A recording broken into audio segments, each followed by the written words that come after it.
Doutora Marcela, muito obrigada pela sua presença aqui hoje. É de grande valia essas informações que a gente consegue levar e quebrar um pouco, né, de tantas informações, às vezes errôneas, e que as pessoas têm ali e que não sabem bem ao certo como se dá, como se desenvolve essa doença que é conhecida como a doença de Parkinson. Então, eu gostaria que a senhora falasse um pouquinho a respeito para a gente já tirar tantas dúvidas que tantas pessoas têm. Beleza.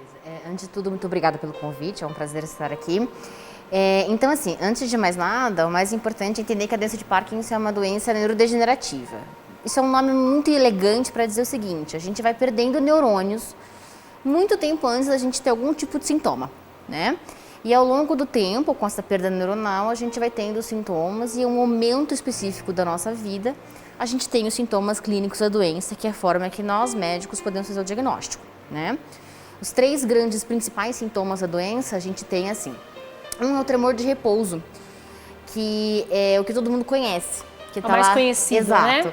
Que é o que está andando com a mãozinha tremendo, para ver televisão em casa, às vezes está segurando uma coisa e percebe a mão tremendo. Mas o sintoma mais característico da doença, que é o que faz a gente realmente pensar nela, é um sintoma chamado bradicinesia, que é basicamente os movimentos lentos. Então, o nosso movimento automático de caminhar, escrever, abotoar a camisa, pentear cabelo, ele fica devagar, geralmente de um lado do corpo do que do outro. E a rigidez, na hora que o médico vai mexer, a gente sente meio que a articulação mais rígida e tudo mais. Com esses 3 sintomas, e claro, uma suspeita, tudo, com investigação adequada, a gente tem a possibilidade de fazer o diagnóstico clínico da doença.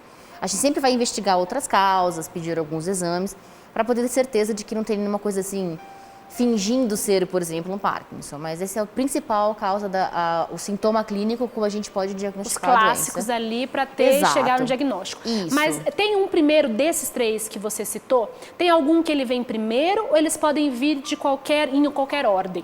Eles podem vir em qualquer ordem, tá? Para ter doença de Parkinson, tem que ter a bradicinesia. A gente não pode ter só o tremor, por exemplo, ou só a rigidez, por exemplo. Certo. Né?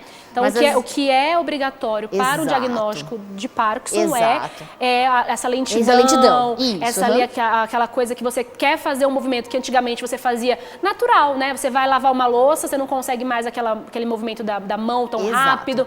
Você vai pegar um reflexo, não é tão eficaz como antes. Isso. Então, esse é o obrigatório para o diagnóstico de Parkinson. Exato. Para o médico pensar nisso, tem que ter esse sintoma. Ah, perfeito. Então, ali a pessoa que ela começa a perceber isso, a primeira coisa que ela tem que fazer é procurar ali o atendimento médico, para que assim o médico possa fazer os exames e estar investigando o que é realmente e dali fazer os tratamentos que tem como objetivo aliviar somente, será? Ou tem alguma coisa que evita, alguma coisa que ele pode fazer para que pare, por exemplo, ou que melhore? Como que funciona?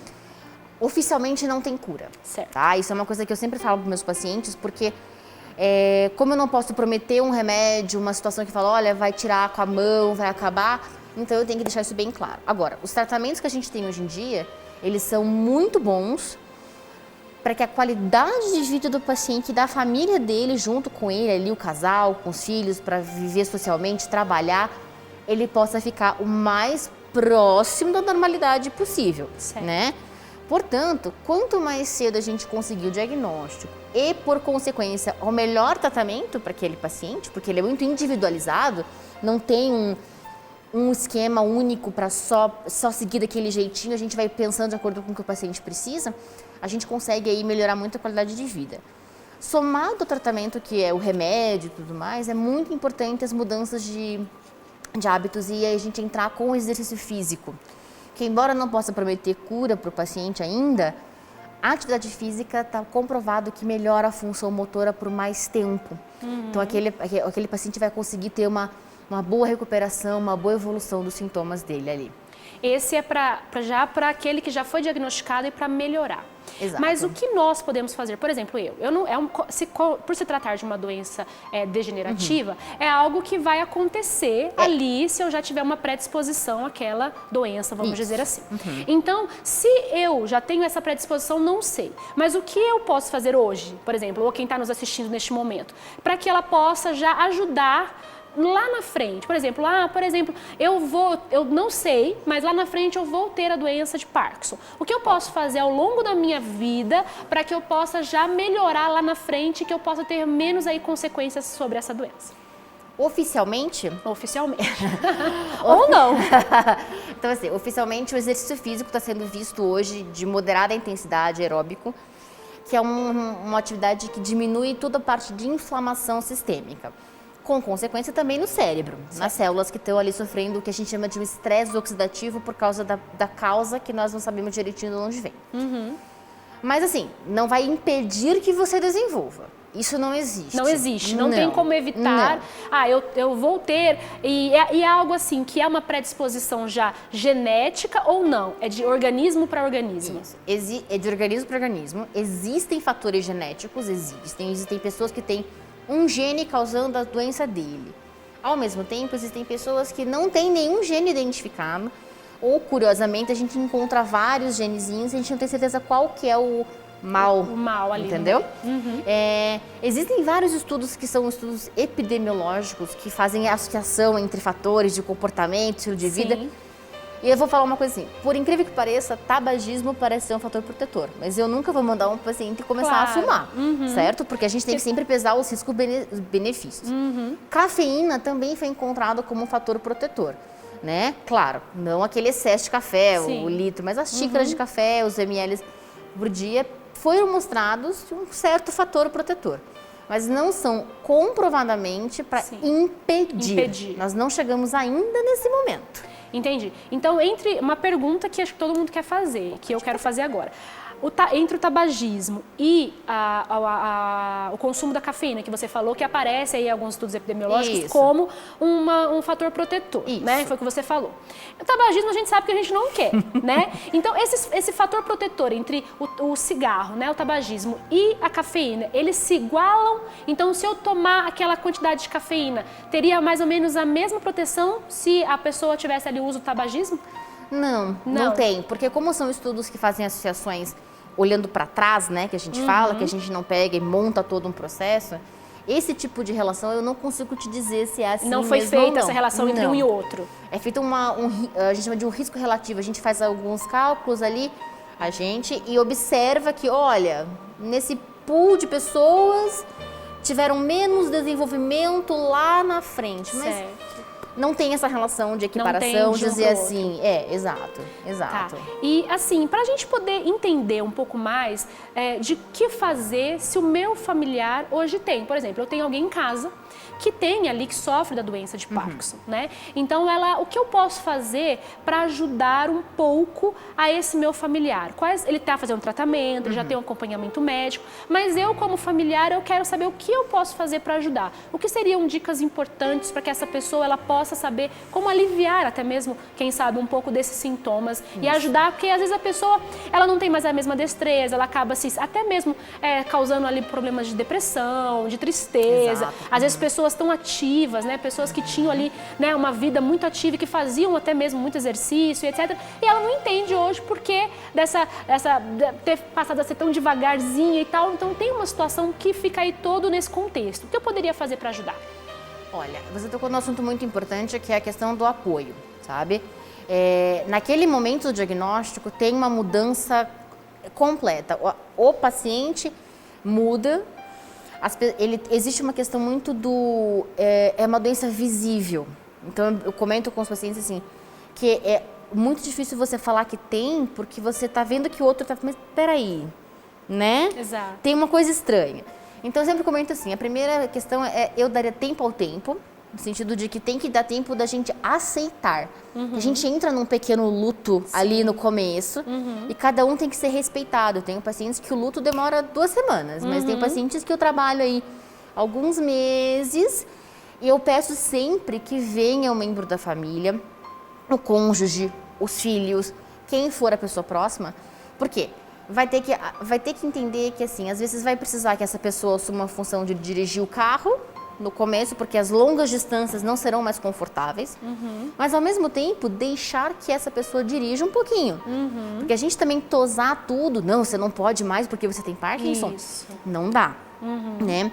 O apoio da família, de estar presente, de estar isso, é muito importante. Companheirismo do exercício físico. É muito difícil eu falar, faça exercício físico 3 vezes por semana no mínimo. E você vai lá sozinho fazer na academia lá, não sei. Então assim, eu falo, vai junto, faz a caminhada, faz a natação, faz hidroginástica, faz porque é o estímulo melhor, né? Ajuda com o medicamento é muito importante. É um dos tratamentos, vai aí, então tem o uso de medicamentos também. Exato, os medicamentos. Porque assim, a gente tem vários tipos de medicamentos, que a gente tem diferentes indicações e potências, mas requer às vezes vários horários ao longo do dia, né? É muito fracionado. Muito fracionado. Isso é uma pequena desvantagem que a gente vem tentando sempre surpassar. Mas é muito importante esse auxílio, porque para eu dizer para o paciente, olha, tá indo bem, vamos tentar aumentar a dose, não vamos aumentar a dose, vamos trocar, não vamos trocar, tem que estar usando da maneira que a gente precisa. E é difícil, né? Sim. A gente às vezes está lá com uma infecção de respiratória, toma um antibiótico. Quem nunca esqueceu o 7º comprimido do antibiótico? Muitas, né? Muitos de Então, nós. assim, eu acho que é importante esse apoio. E entender que às vezes a gente entra numa fase depressiva, a gente precisa se novamente aceitar como portador de uma doença crônica. Mas eu sempre reforço para eles, não é para se limitar, é para entender o que pode e o que não pode. Tem algumas limitações, mas entender que eu também ainda tenho uma capacidade, eu ainda tenho uma liberdade, uma autonomia do meu próprio corpo e fazer, porque às vezes os familiares eles querem também, quando não desprezar de todo, super cuidar de muito. Exato. E aí a pessoa ela vai se entregando, né? Ela acaba falando assim, então já que eu tô doente, então deixa eu me entregar. Exato. E aí aquela entrega e ela acaba, aquilo ali já vai fazendo com que a doença avance cada dia mais. Com certeza. Até você comentou, desculpa interromper, da depressão. A gente sabe que a depressão no Parkinson ela é tanto reacional, esse impacto, mas ela está relacionada à doença. Porque tudo que está alterado ali de equilíbrio, substâncias no cérebro, inclui alterações de humor. Então, a depressão, às vezes, ela é da própria doença e a gente precisa tomar isso em consideração. Olha isso. Né? Isso é uma informação muito importante, né? Então, tem ali tudo a ver, a depressão pode estar associada ao Parkinson, com certeza, né? E isso, com certeza, trazer uma dificuldade que esse tratamento tenha o efeito que ele poderia ter se a depressão fosse excluída. Exato. Então, o apoio familiar, esse apoio emocional, esse apoio todo que a família pode dar, isso é muito importante. Exato. E tem uma outra questão do marca-passo cerebral, isso. não é? Eu não sei como funciona essa parte, às vezes as pessoas querem entender um pouco, saber um pouco como que funciona, porque todo mundo conhece mais o marca-passo para poder, ali do coração, né? Então, para acompanhar aquele ritmo ali. Isso. Mas, às vezes, tem o cerebral também. Então, como que funciona isso? Então, assim, antes de mais nada, é preciso deixar claro que, assim, ele não é um tratamento, ele é um tratamento tanto quanto os remédios, né? A gente nunca vai privilegiar ele em função do remédio. O paciente tem que ter alguns anos de diagnóstico antes de eu pensar num procedimento cirúrgico, porque muitas vezes alguns sintomas que nos enganam vão surgindo ao longo dos anos, e aí aquele Parkinson é um Parkinson diferente. Certo. Daí eu tenho que tomar esse cuidado como neurologista. A segunda coisa o paciente ele tem que ter alguns sintomas chamados de efeitos adversos. Então, eu tenho que estar tomando remédio corretamente, tá? De todos os que tiverem no nosso pool de opções, assim, de acordo com o paciente, mas o paciente tem que estar tomando. Tomando esse medicamento, o paciente tem que apresentar algumas coisas. Por exemplo, movimentos involuntários, né? Eu falei agora que o paciente está lento. Aí, paradoxalmente, ele está com movimentos involuntários, desequilibrado. Ou tremor, aquele paciente tem aquele tremor super refratário, que eu não tem como mais aumentar a medicação e continua tremendo. Certo. Este paciente, a gente vai fazer uma avaliação específica, além só do diagnóstico, e dizer, olha, realmente é um quadro que a cirurgia vai ter vantagem, porque a cirurgia ela consegue melhorar o que a gente consegue objetivar. Então, muitas vezes eu não posso indicar para algum paciente que quer, por exemplo, melhorar fala, eu não posso prometer para ele que vai melhorar. Tem um paciente que a gente sabe, olha, tem indicação, tá tomando certinho, a gente tem aí as falhas que estão mostrando da doença ali depois de 5, 6, 7 anos, a gente vai indicar. Vai ter a indicação. Isso. Aí a gente vai colocar literalmente eletrodos, né, bem fininhos, tipo um fio de cabelo nosso, em uma região bem profunda do cérebro chamada núcleos da base. Aí eu não vou entrar muito em assunto, porque vai encher os olhos de um monte de nome diferente. Sim. Mas a gente coloca eles ligados por baixo da pele num eletrodo aqui, embaixo, aqui um geradorzinho da clavícula.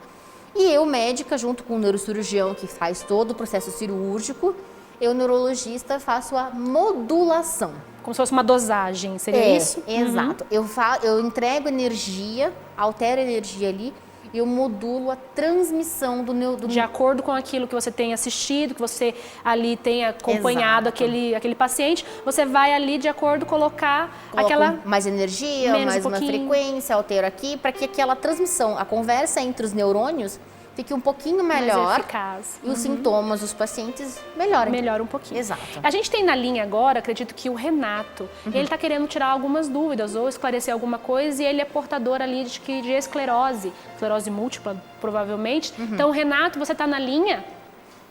Estou sim, pastora. É Renata. É Renata. Eu li Renato aqui. Desculpa, Renata. Não, sem problema. Tudo bem? Você quer fazer alguma pergunta aqui para a doutora Marcela? Olha, pastora, eu fui vítima da maldita da esclerose múltipla aos 25 anos. Eu tive a minha juventude interrompida. E eu não estou podendo caminhar. Mas isso daí é de menos, porque eu sei que Jesus vai completar a obra. Porque de como eu fiquei, como eu estou hoje, eu já me considero mais que vencedora. A doença me deixou cega, me deixou muda, me deixou surda, não me mexia, não escrevia, bexiga, intestino, tudo na roupa. Hoje tudo isso eu já faço, eu até trabalho. Eu só não estou podendo caminhar perfeitamente. Eu queria saber se vocês têm alguma coisa para me indicar sem... E não estou dormindo bem durante a noite, não durmo nada. Só que eu não vou tomar tarja preta. Entendi. Isso aí eu acho que não é... Jesus é muito mais do que... Amém, entendi. Então você está dizendo que você tinha ali, você já vem sofrendo aí com mais de 20, 25 anos, foi isso que ela falou, né? Falando que tem sofrido aí com esse diagnóstico de esclerose múltipla e que ela antes tinha toda uma limitação, né? Fisiológicas e etc. Então que agora ela tem conseguido já se movimentar e até mesmo trabalhar. Isso é possível, doutora? Sim, são doenças diferentes, assim, só para explicar. Sim, só para explicar, né? São locais diferentes do cérebro acometidos, mas, por isso, a causa da perda de força da que ela falou de marcha, que ela não consegue andar, são coisas diferentes. Então, por exemplo, aqui envolve muito fisioterapia, tá? Na esclerose múltipla. Na esclerose múltipla, muita fisioterapia, e a gente tem que entender que a esclerose múltipla, ela faz um gráfico, assim, que a paciente está bem, daí ela tem uma piora, daí ela volta um pouquinho pior, mas ela volta. Então isso vai inflamando a medula e o cérebro de maneira meio que contínua, né? Então aqui o remédio é diferente, o remédio é um remédio até mais forte, age outras coisas para segurar um pouquinho. Eu diria que assim, é muito complicado dizer como que eu posso ajudar ela a melhorar a marcha. Agora, obrigatoriamente tem que ter fisioterapia. Então, fisioterapia seria algo que é imprescindível para quem imprescindível. tem esclerose múltipla. Com certeza, porque a gente tem como aí reabilitar no sentido de, é tipo como se fosse ensinar a fazer direito. De novo. Como se fosse de novo, né? Exato. Reaprender a marcha, reaprender a andar, reaprender a ter aqueles movimentos que a gente aprende naturalmente, mas que depois, por causa da doença, o cérebro acaba tendo aquela maior lentidão para fazer, então é uma reaprendizado. É como se eu tivesse sofrido um acidente, por exemplo, e que eu tenho que reaprender mais ou menos, né? Então é muito importante. É, imprescindível, assim, o que eu posso dizer, baseado no que ela nos passou aqui de informação.